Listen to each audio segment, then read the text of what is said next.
Today's webinar is all about clinical trials for lymphoma. We chose today's topic because clinical trials advance lymphoma treatments, and it's important for patients to understand how they work in the current landscape of lymphoma clinical trials. We are very excited to have Dr. Martin share his expertise on this topic with us today. Dr. Peter Martin is a professor of medicine and chief of the lymphoma program at Weill Cornell Medicine. Dr. Martin specializes in caring for patients with lymphoma. His research focuses on the clinical investigation of new and promising therapies. And with that, I will turn it over to Dr. Martin for his presentation. Thanks, Hannah. It's great to be here. When Hannah invited me to talk about this, I had to give it a little bit of thought. I'm a clinical researcher by trade, but and I spend a lot of time talking about lymphoma. I don't spend a lot of time talking specifically about clinical trials, but it is something that I do basically every day. I had to give some thought about how to present this in a way that would be interesting, and we'll see how close to that I get. So we'll talk a little bit about it in general, and then maybe ask you to put your clinical investigator hat on and sort of follow me in terms of some of the things that I think about on a day-to-day basis, and then we'll wrap it up and have lots of time left over for questions. Is this I don't know if Hannah planned it this way, but this meeting is particularly timely. Yesterday was World Clinical Trials Day, so named in honor of James Lind, who is thought to be the first person ever to have conducted a clinical trial and documented it. This was a clinical trial that he had designed to evaluate the treatment of scurvy, and was on this HMS Salisbury ship, and assigned pairs of men to receive different treatments. Obviously, the two men who got randomized to receive fruit had their did not develop scurvy, and later on that was proven to be clear that fruit was effective and obvious, and eventually vitamin C became the known element. But it took a while to get from there to where we are today, and it's a huge topic. Ultimately, research is a massive topic that I spend a lot of time working on. We conduct lab research. I think everybody's familiar with that. In terms of like bang for your buck, lab research is the sort of thing that's kind of high risk. You're not guaranteed to get anything out of it. It requires a lot of money. But in terms of major paradigm changing discoveries, that's where it comes from. Lab research, basic science research is really where the groundwork for everything else comes from. It's just that you don't know for sure when you're starting out on a lab research project whether it will ever end up becoming clinically relevant or not. So lab scientists are real heroes in that they might spend their entire career focused on something, not sure where it's going to go, and every once in a while something clicks and changes the world.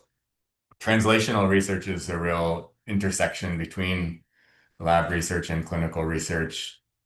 That's when we talk about the bench to bedside approach, that's really the translational research.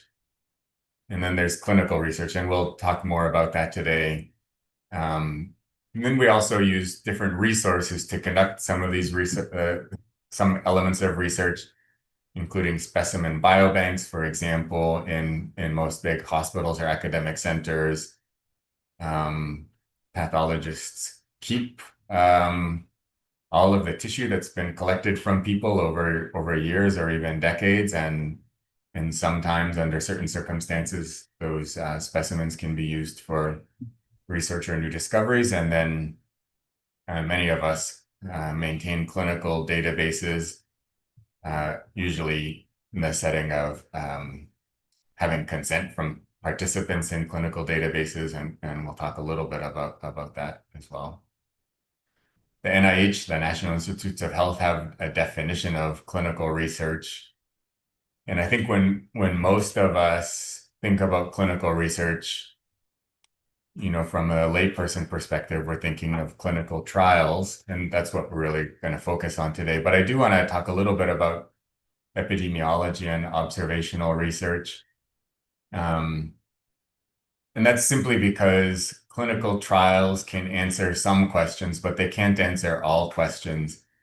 Whenever I meet somebody with lymphoma for the first time, there are a few questions that I can anticipate, and probably one of the most common ones, whether or not people ask it, is why did I get this? Why did lymphoma happen?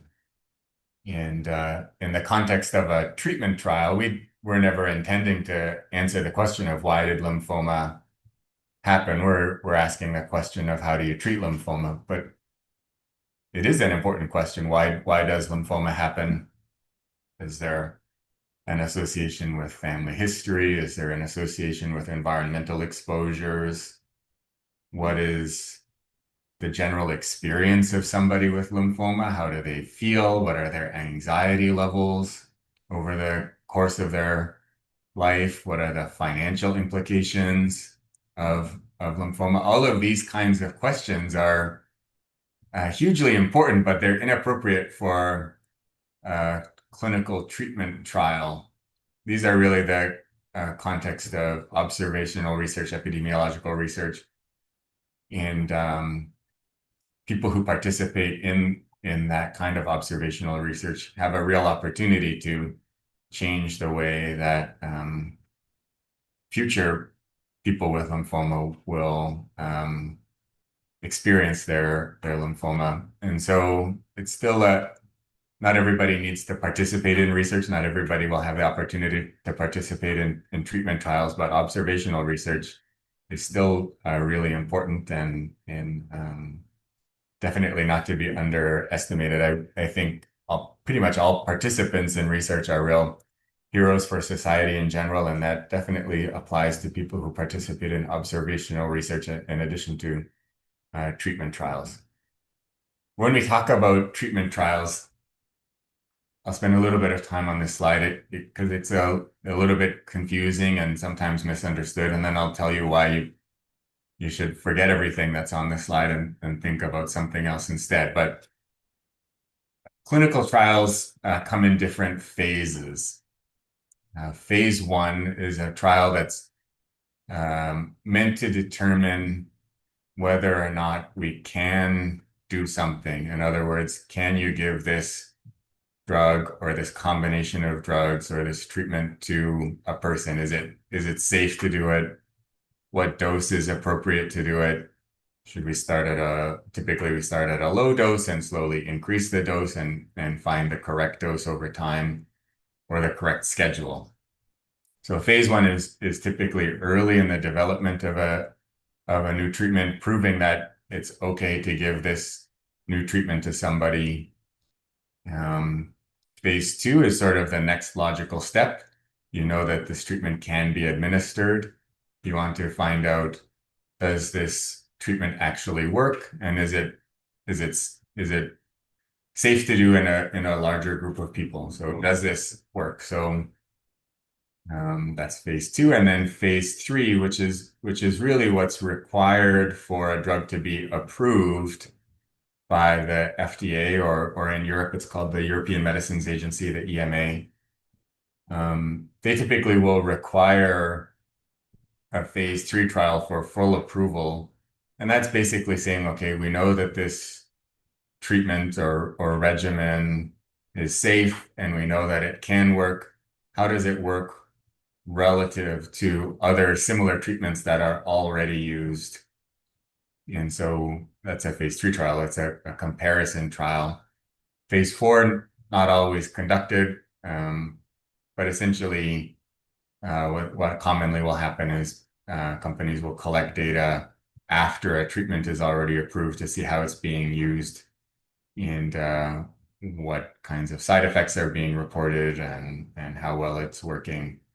What you see at the bottom of this slide is that the comment on placebos, and we can talk a little bit more about that. At the end, we'll go over some of the myths around treatment trials. Placebos, which are, the so-called sugar pill, are really almost never used in the world of oncology because they don't really fit into any of those contexts, right? So in phase one, you're testing a new treatment. There's obviously no placebo there. Everybody's getting the treatment just at different doses. Phase two, you want to see how well it works. There's obviously no placebo there. Phase three, you're comparing the new treatment to the standard treatment. So everybody's getting some sort of treatment. Occasionally, you could have a placebo in the context of a phase three trial. And I'll give you an example of that in in the case of large cell lymphoma, diffuse large B-cell lymphoma, for example, the world's most common lymphoma. Historically, going back now several decades, one of the most common treatments for that was a treatment called R-CHOP. It's a chemotherapy regimen, immunochemotherapy regimen. And people have commonly asked the question, if I add another pill, for example, to R-CHOP, does it improve outcomes and how safe is it? In that clinical trial, everybody would receive R-CHOP. Some people would receive this extra pill. Some people who are not randomized to receive that extra pill might be randomized to receive a placebo. So that's a scenario where a placebo could be used, but it's used in addition to the standard therapy, R-CHOP, in that context. So that's an example of where a placebo might be used. And people are always told that that would be a possibility before agreeing to participate. So there's almost no scenario in oncology where somebody could participate in a clinical trial and not receive some sort of active therapy.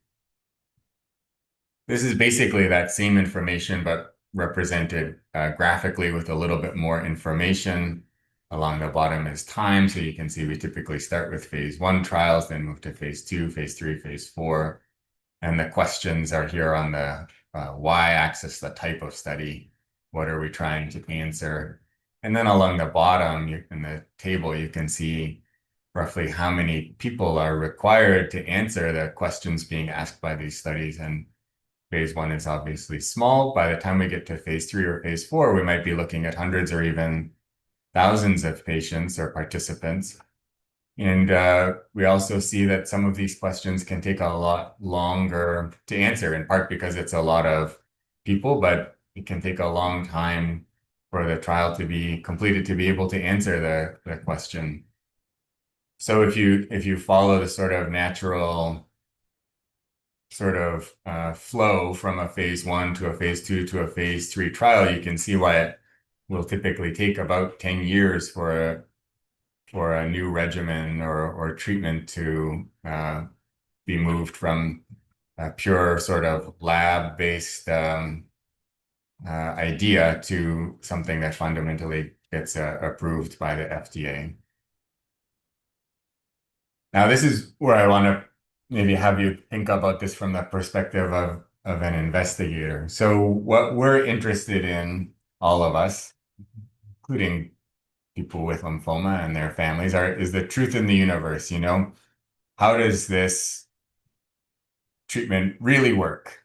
What is it really like for somebody to receive this treatment?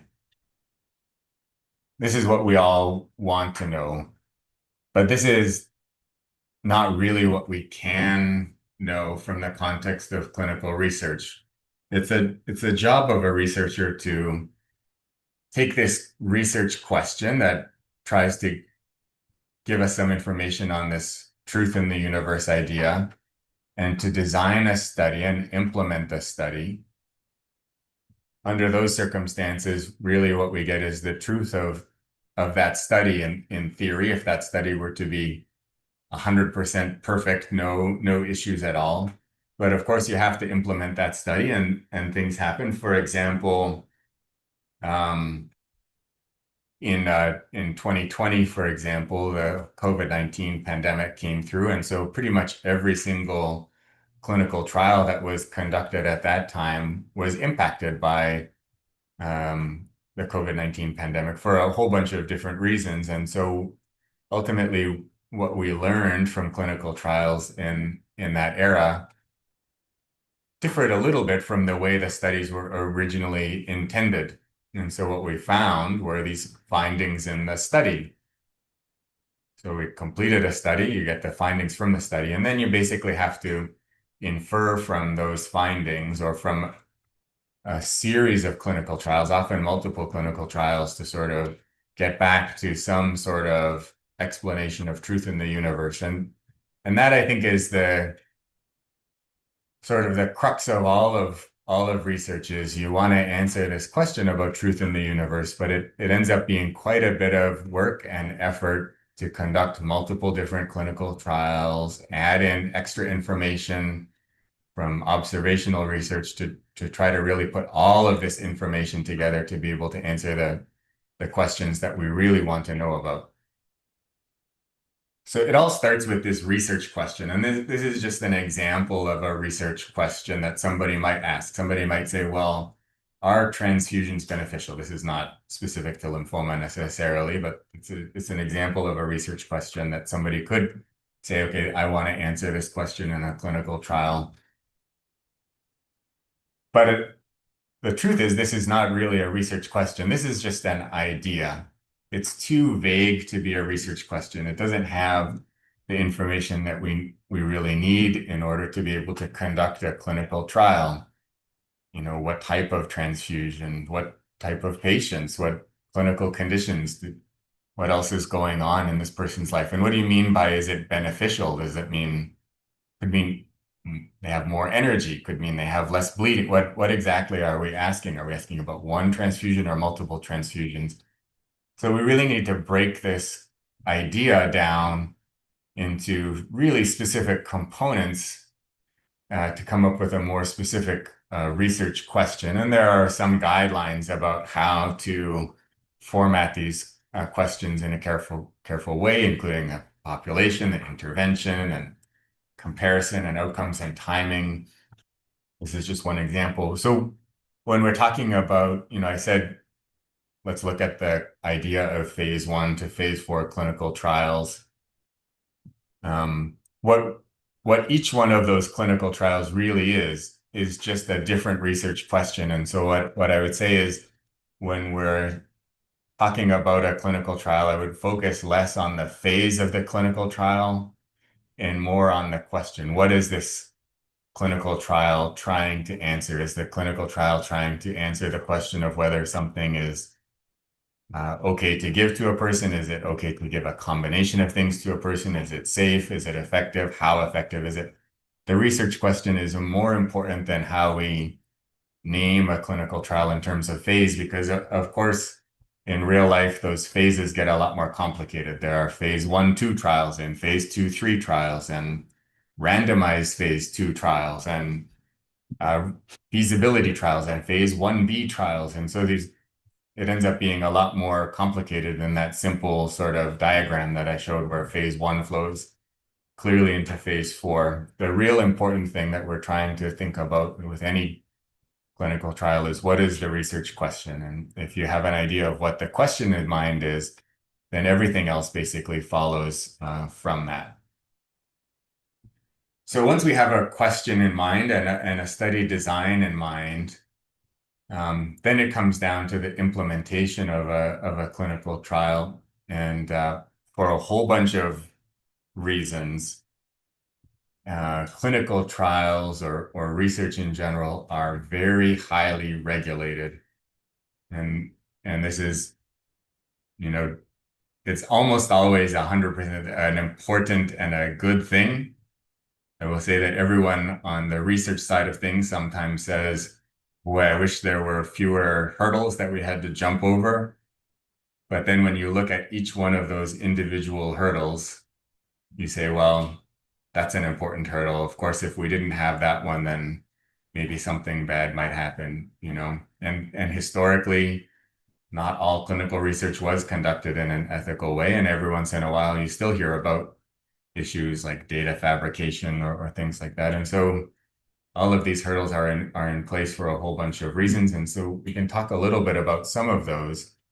One of those is ethics. So ethics is one of the most important parts of any clinical trial, and at each institution, the ethics of each clinical trial are supervised by an IRB, or Institutional Review Board, or Ethics Review Board, and they are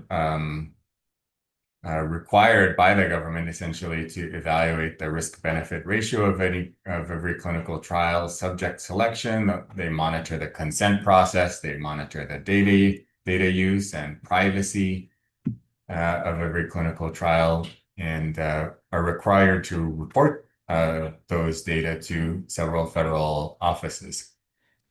All of this falls under something called good clinical practice, and good clinical practice is a series of guidelines that essentially help researchers to conduct research that produces data ethically, as I mentioned, but also has high quality data. And I would say that both of those things go hand in hand.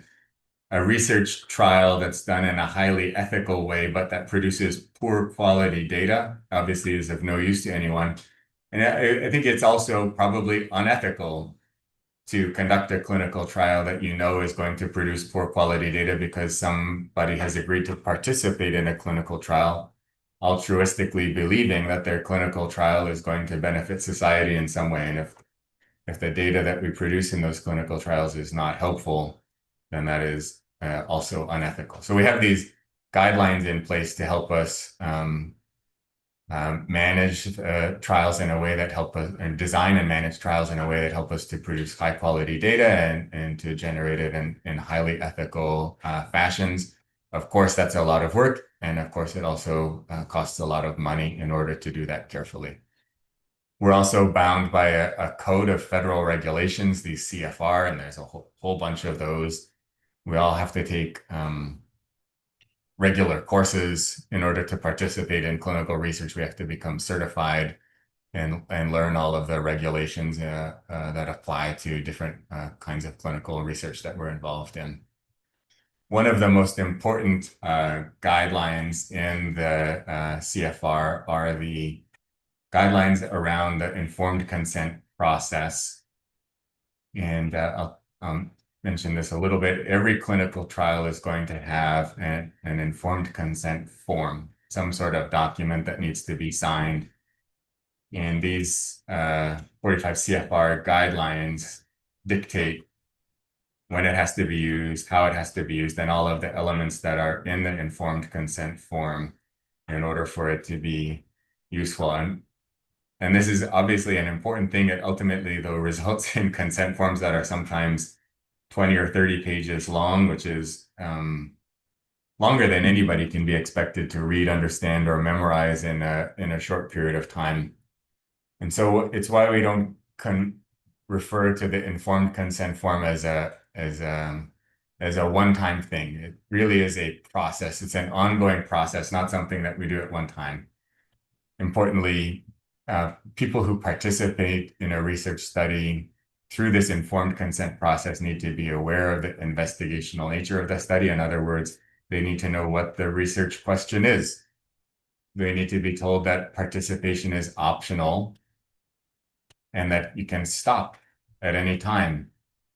We need to be able to communicate what the alternatives are, what the study procedures are, and people need to be given appropriate time to process the information. All of this is required.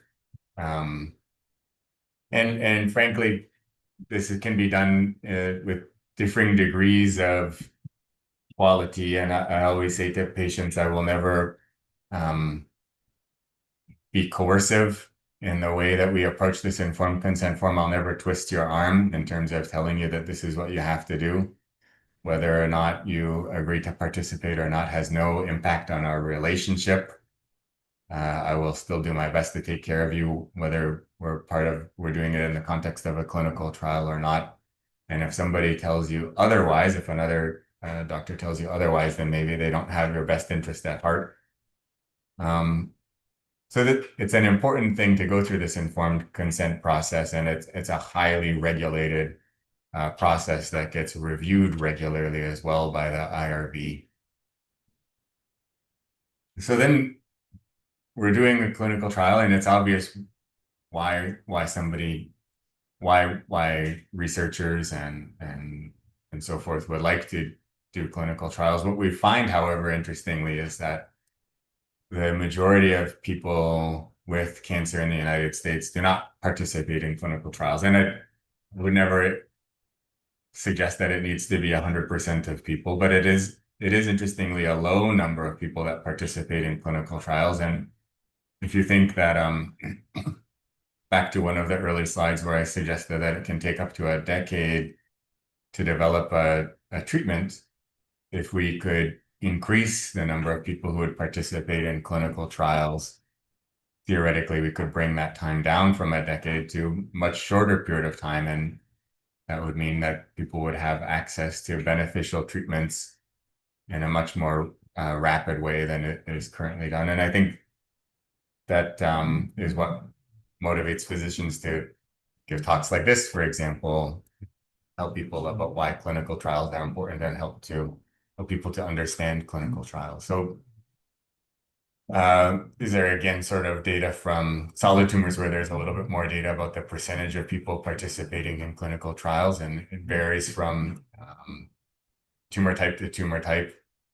Lymphomas tend to be sort of on the low end of the spectrum, in part because we have a large number of really effective therapies for lymphoma already.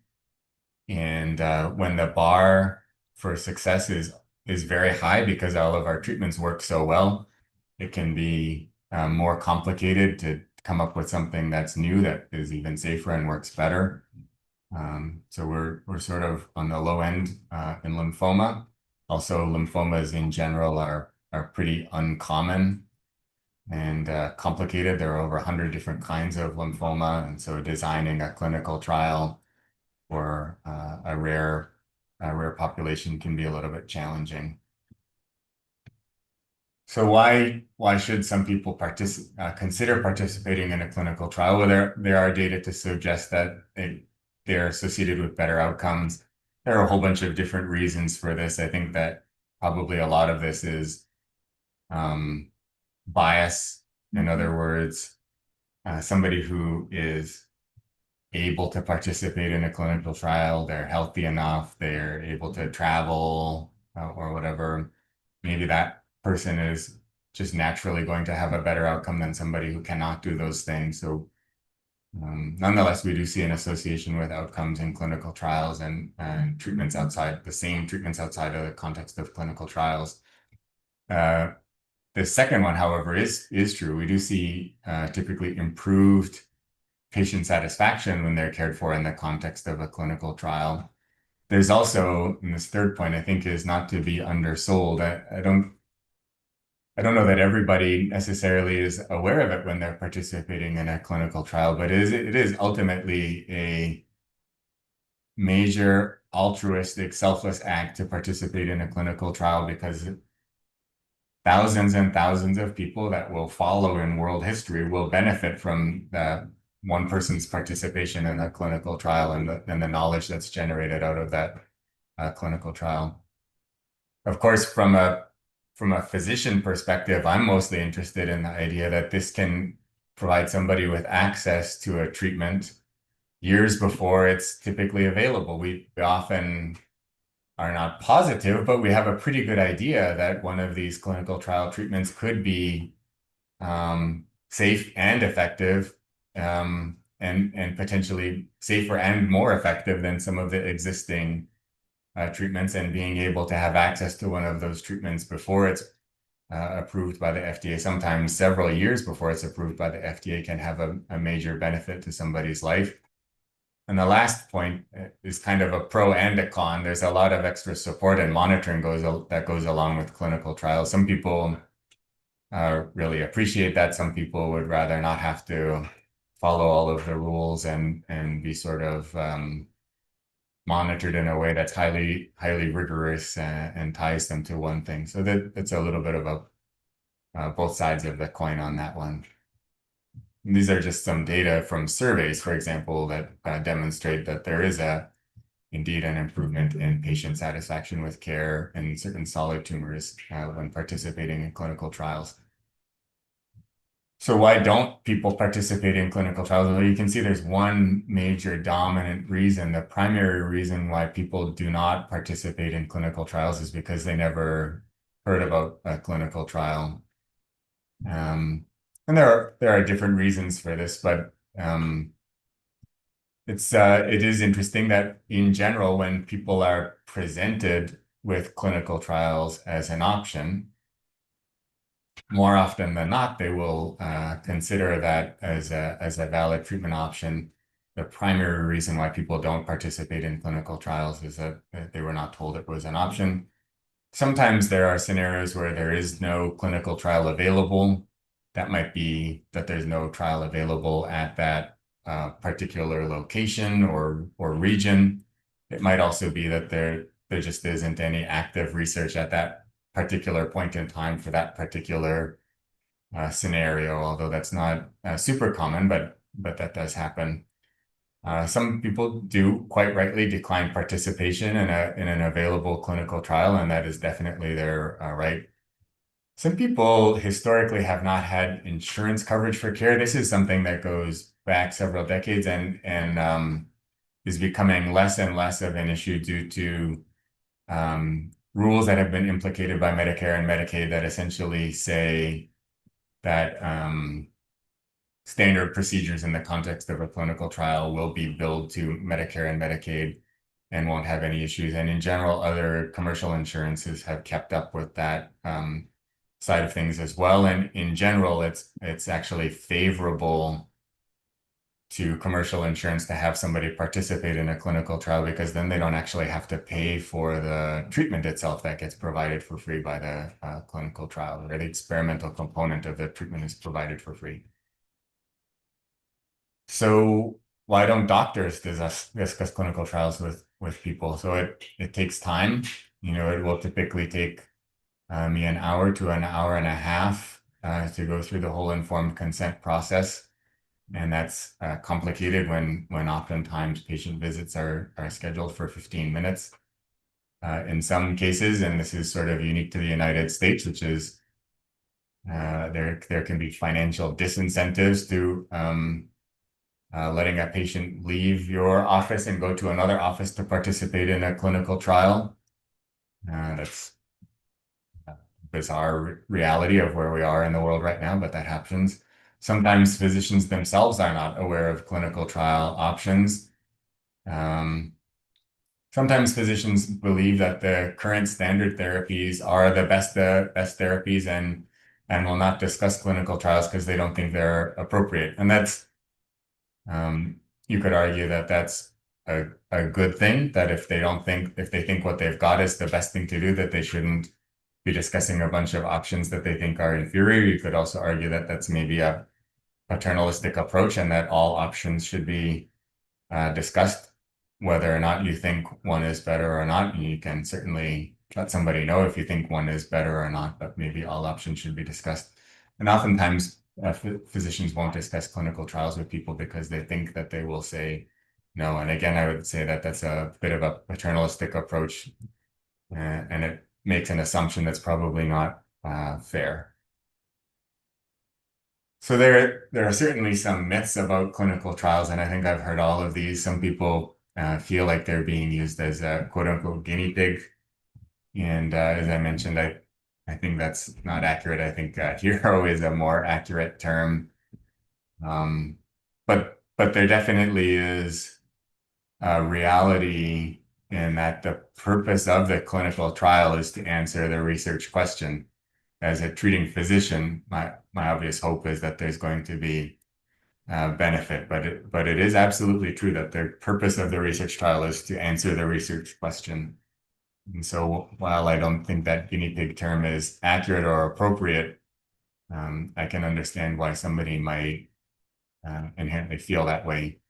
We already talked a little bit about placebos, which really are not something that gets done in the context of oncology trials very often. Some clinical trials, it's true, particularly phase one clinical trials are often done in academic centers, but increasingly um, non-academic centers are also participating in clinical trials. And in fact, there's been a major push by the FDA to have companies open clinical trials more broadly throughout the United States, because at the end of the day, what we want again is truth in the universe. And historically, what we've had is if you get treated at an academic center, this is what your outcomes are going to be. What we want reality is what does this treatment work if you administer it anywhere in the United States? It's inappropriate, we think, to bias clinical trial participation against people who live in rural environments, for example, or have different kinds of insurance. So uh, that's becoming less and less of an issue, although it still can be a bit of an issue, but we're battling with that one. And then lastly, I think there's sometimes a concept that clinical trials are really for only for people who don't have other options. And there certainly are clinical trials that are like that. But again, I think focusing on the research question, why is this study being done? And the reality is that many clinical trials have research questions that are not for people with no options. Their clinical trial might be, we have a new treatment for somebody who has lymphoma, who has lots of other great options, but we think these new treatments are even better options. That's clearly not an end stage kind of a question. It's in fact the exact opposite. We've got somebody who's got lots of great options, but we think we have something even better. And the only way to know that is in the context of a clinical trial. So, and there are a whole bunch of other examples just like that one. So I think that myth is and the placebo myth are the two that I would most want to dispel, as well as definitely phrasing it that clinical trial participants are heroes above all, that are really changing the way we manage lymphoma. And basically every single treatment that we have available today, because somebody agreed to participate in a clinical trial in the past. So that's it for me. Again, happy clinical trials, or belated clinical trials day by one day. And I'm happy to take any questions. Thank you for that wonderful presentation, Dr. Martin. That was definitely very informative. So yeah, it's now the time for the discussion part of today's webinar. So if you have any questions for Dr. Martin about clinical trials, now's your chance to ask. As a reminder, you can drop your questions in the chat on Zoom or on YouTube. And the first question we have is, how do researchers decide who is eligible to participate in a trial? Yeah, great question. So every clinical trial will have something called, literally called eligibility criteria. And in eligibility criteria, there are both inclusion and exclusion criteria.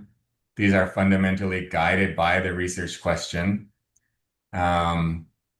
So, for example, if one of the goals is to ask the question of how well does something work in people with follicular lymphoma that have received prior therapies, then the inclusion criteria will say this person has to have follicular lymphoma and they have to have received at least 2 prior lines of therapy, for example.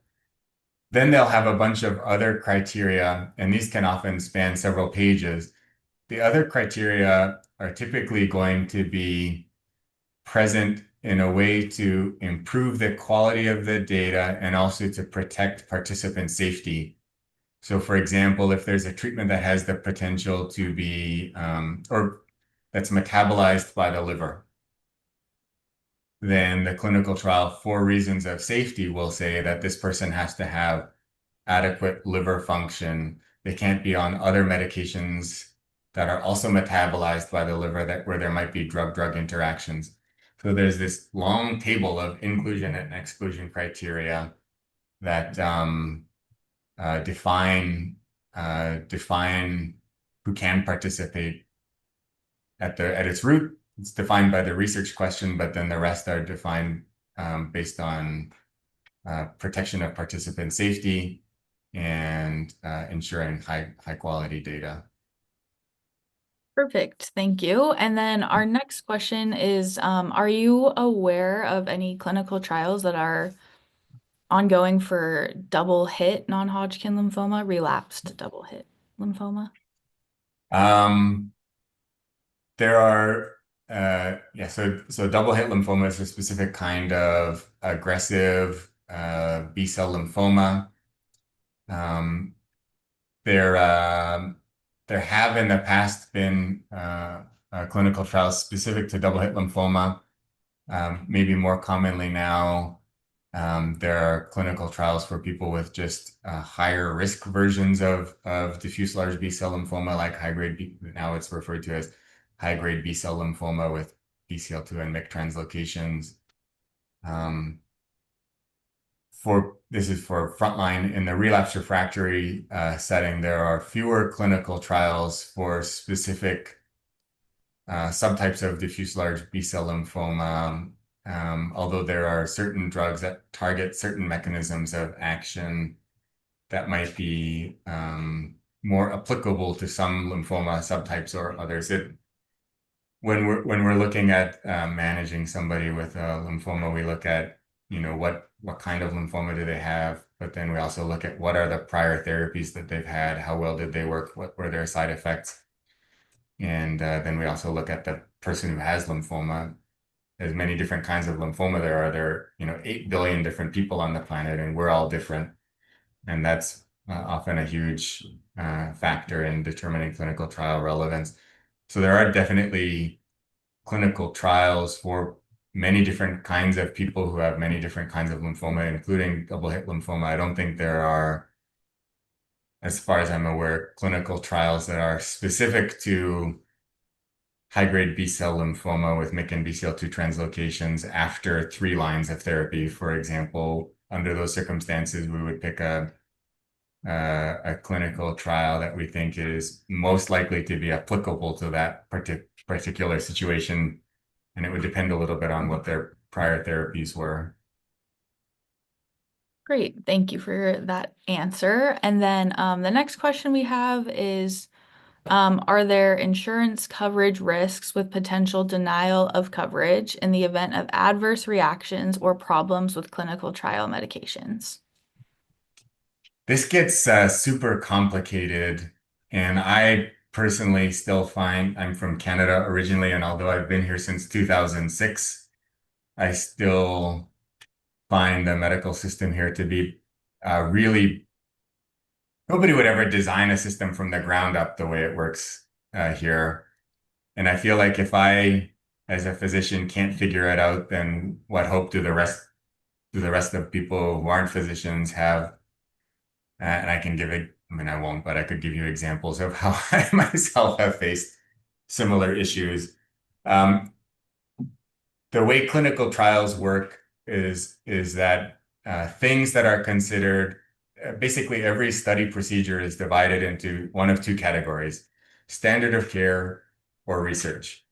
So, for example, if somebody is being treated in a clinical trial and they're seeing a physician, whether or not they were being treated in a clinical trial, they would still be seeing a physician. So most physician visits end up getting billed to insurance, because if you weren't in a clinical trial, you'd still be seeing the physician, and those visits would still be billed to insurance.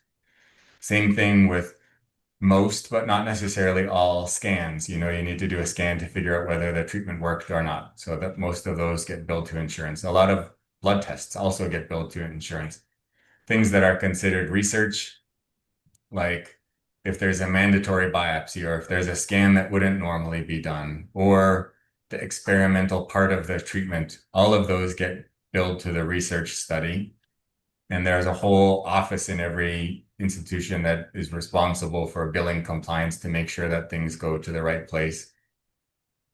There can be scenarios, and this happens outside of clinical trials as well, for example. Yeah, so just totally outside of a clinical trial, we'll call a company and say we want to do a scan for this patient, and they'll send along a pre-authorization, but in that pre-authorization, they always phrase, we can still not decide not to pay for it at the end of the day if we don't want to. And this is the part that confuses me is I don't know how you can ever be 100% confident that anything you do at the end of the day, the company is going to agree to pay for. And I'm still to this day baffled by that. And I don't know how any of us get through it other than to say that so far, I have not seen in my entire career, I haven't experienced an example where a standard of care procedure has been billed to the insurance company and the insurance company has not paid for it because of participation in a clinical trial. We do have some examples where, for example, we have some international patients, and sometimes the insurance from their country of origin won't allow them to participate in a clinical trial, but we'll pay for them to get standard of care treatment, which is kind of silly because that's usually more expensive for them because they have to pay for the whole treatment. But that does happen occasionally. And then there are scenarios where just insurance doesn't pay for stuff in general, like somebody will meet their total out of or total expense that the company will ever pay for in their life or something like that. But that's not usually germane to the clinical trial. That's independent of that. But it's confusing. I agree. And I don't know how to answer that question in any better way. Yeah, that makes sense. Insurance coverage is definitely complicated here in the US, so thank you for that. And then our next question is, this individual has seen clinical trials with mosunetuzumab versus rituximab. So can you explain like the benefits or the differences between those two? hmm I have an idea of what trial that is probably, but I don't know for sure, so I won't comment 100%. But both of those treatments are approved for people with B-cell non-Hodgkin's lymphomas. Um, there, it's very common to use rituximab in certain circumstances, mosunetuzumab, and there are multiple other drugs that are similar to mosunetuzumab now, including epcoritamab, odronextamab, which is not yet approved, but likely will be approved soon, that have proven efficacy in people with lymphomas that have received multiple prior therapies. Um, a study like this, you have to ask yourself, what is the research question here, right? And so the research question is really going to be twofold. In a specific population of people, does mosunetuzumab work better than rituximab? That's going to be one part of the question. And the other question will be, how well is mosunetuzumab tolerated relative to rituximab in that population of people? When we look at the data from mosunetuzumab in the clinical trials that have been done so far to date, including in people who have received multiple prior lines of chemotherapy, it works very well, sometimes better than their last prior chemotherapy regimen. We typically would not see that with rituximab. So I think most people would look at a trial like this and expect mosunetuzumab to be more effective than rituximab. Whether that ultimately ends up being true or not, we don't know, but that's the reasonable research hypothesis. But I think we could also look at that study and say, well, in the clinical trials where mosunetuzumab have been done, there have been more side effects. And that's probably also a reasonable hypothesis from a trial like this. And so at the end of the day, what this trial will answer is if somebody is in this particular circumstance and they receive mosunetuzumab, this is how much more benefit they can expect to experience if there is any more benefit. And this is also how many more side effects or what kinds of side effects they might experience relative to rituximab. And then armed with those data in the future, somebody could say, well, I would rather get rituximab or I would rather get mosunetuzumab. Thank you. And then The next question we have is I've heard recently of CAR NK treatments being studied. Is that something being studied in lymphoma? CAR T cells are chimeric antigen receptor T cells. And that concept has been around for probably 3 decades, but the recent sort of genetic technologies over the past decade have made them better. Essentially, in short, what we do is we take out somebody's T cells, which are part of their immune system, send them to a lab where they're genetically re-engineered to fight against or to recognize an antigen or a protein on the presence of a lymphoma cell. Then those cells are, they undergo some quality control, then they're sent back to the original institution where they're transfused into the person with lymphoma. They're their own cells, so they don't get rejected by the immune system. So my own cells won't be rejected by my immune system, and then those cells could fight against my lymphoma.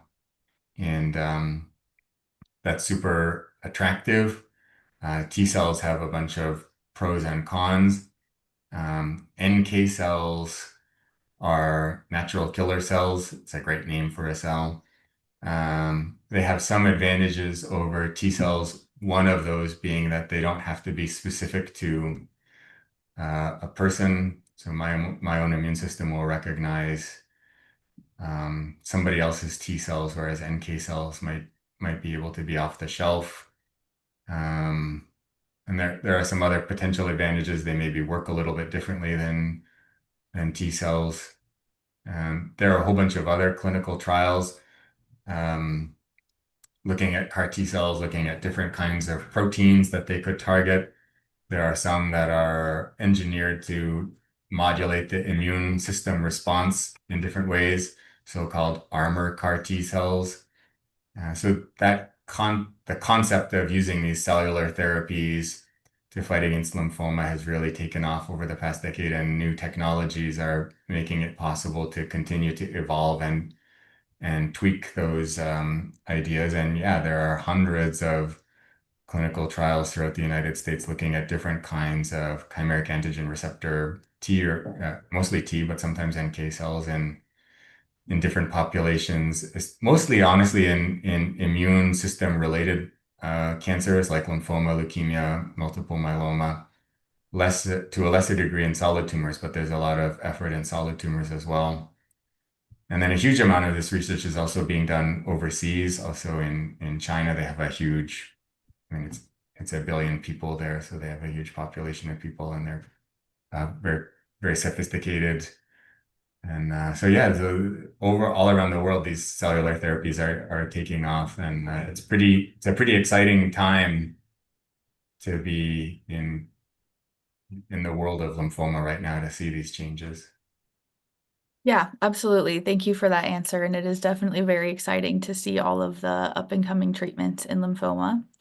And then I think the last question that we'll have time for is how can I find open clinical trials that I might be eligible for? Um, so the first stop obviously is just talk to your doctor and see if they have any information, particularly if you have somebody that you work with and you trust. I think they're most likely to steer you in the right direction. Um, then there's talking with foundations is also a great place. Many different foundations will have people who are aware of clinical trials and will be happy to make those connections. And that's a sort of an independent source to do it. Then there are two other options. One is to call other institutions that are near you or known for clinical research and ask to have a consultation with another physician there, or ask if they have clinical trials available. That's a particularly time-consuming option, but for people who have time, I think getting second and third opinions can be really beneficial. I encourage people to do it all the time, including my own patients because I think it can be helpful for them to hear from somebody else who's not me that they think that there's a better option or they think that the option I've presented is the best option. So it can be eye-opening either way. And then lastly, there is a website called clinicaltrials.gov that is set up, and it's basically the United States government observed that a lot of research was being performed and then never presented. So basically, companies were suppressing negative data by not ever publishing it. And so they've mandated now that every clinical trial that's conducted be available on this clinicaltrials.gov website. And that makes it very difficult to suppress data. That said, the website, the intention of it is to make it clear what research is being done. It's not exactly a patient-friendly website. It's not meant to be able to connect one person to a doctor, but it is fundamentally the most complete source of all clinical trial information. And what I typically will do is just I have a lot of friends who work in lymphoma, obviously, and if I have somebody who I think would be a candidate for a clinical trial, I just email everybody that I know and ask them if they have a clinical trial. Um, I think that's a pretty complete answer.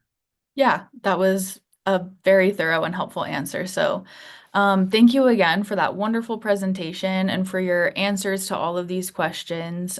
This was very informative, and we really appreciate you taking the time today. And before we go, I just wanted to quickly highlight a few of our upcoming events. So, um, on June 3rd, we're having our bi-monthly blood cancer financial Q&A. On June 17th, we're having a webinar about coping and transitioning into survivorship as a lymphoma patient. And on June 25th, we're having a webinar about tips for managing anxiety as a lymphoma patient. We also have a lot more exciting events in the works, so stay tuned. And as you leave the session today, we would appreciate you taking 2 minutes to fill out a brief survey about your experience during today's event. You can also suggest future topics that you'd like to see. We're always looking to cover what matters most to you, so we'd really appreciate your feedback.